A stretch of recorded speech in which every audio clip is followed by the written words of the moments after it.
Hello guys! Good morning! Pakita ko guys itong aking mga kalapati. Napansin nyo ba guys na bigla silang dumami? Ayan o, iba-ibang kulay. Kasi guys, itong si Habi, binilihan na naman ako ng mga kalapati. Imbis na masaya ako guys, hindi ako masaya. Ayun, imbis na matuwa ako, hindi ako natuwa.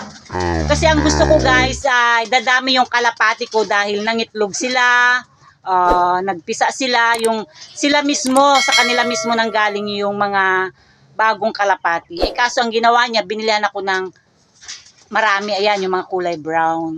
Yung pangako niya noon, nasabi niya, bibilihan niya ako ng brown. Ayan, binili na naman niya. Yung una, yung mga puti. Pero ngayon, dumami sila, pero biglaan, kaya parang, ano ba to? Sabi ko, parang hindi ako masaya. Gusto ko yung talagang dadami sila dahil nangitlog sila, naalagaan ko sila, kaya sila dumami. Pero wala eh. Ewan ko ba? At eto na naman guys, si Habi bumili na naman ng 4 na sisiw na pato.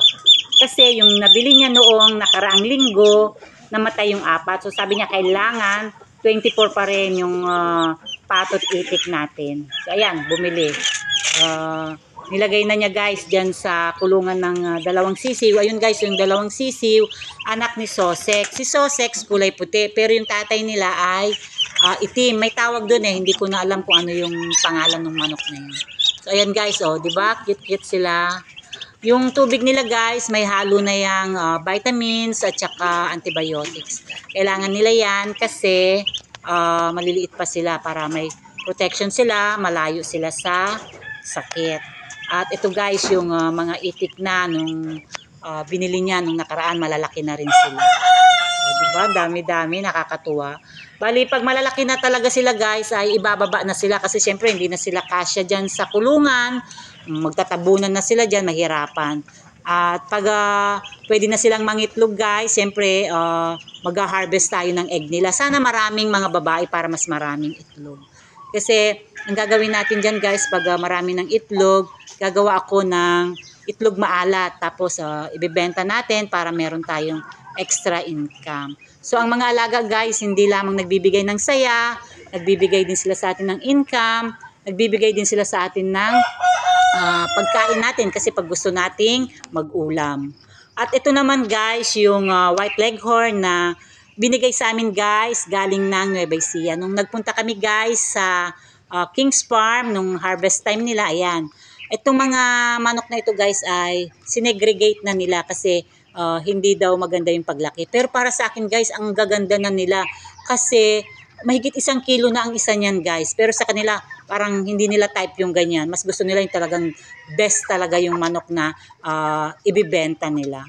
At ito guys ay gagawin nating alaga. Siguro 1 o 2 mag-aalaga ako, mag-iiwan ako para gawin kong parang higante.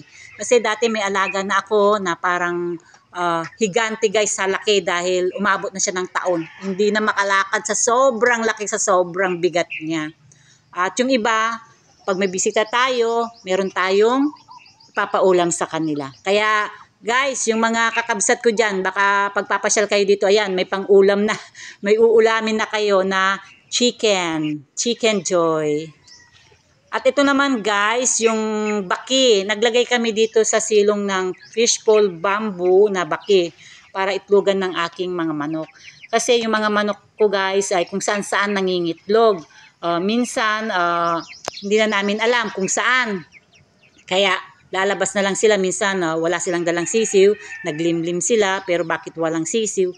Maaring kinain ng daga, kinain ng ahas, ng pusa, o ng bayawak. So sayang. Kaya ngayon, ito, mas maganda dito dahil kitang-kita namin. Para pag mangitlog na sila, masanay na sila dyan, wala na kaming magiging problema. Pwede namin silang ulamin or pwede namang palimliman para mas dumami pa ulit yung mga sisiw, mga manok. At ito naman, yung si makulit na si Shamu. Ayan guys, oh, ang kulit-kulit niyan. Yan guys, ay marami yan. Marami kaming Shamu. Kaya lang nung may pumunta dito na ka-work ni Habi, nakursunadahan nila, binili nila guys, kaya nag-iwan na lang kami ng isa para naman may remembrance kami sa Siamo. So muli guys, nagpapasalamat ako sa patuloy na suporta nyo sa channel ko, sa mga sisikoy ko, sa mga kakabsad ko. Thank you. Sa mga subscribers ko, thank you po. At sa mga hindi pa po nakapag-subscribe sa channel ko, guys, subscribe na kayo. Don't forget to like and subscribe. Bye!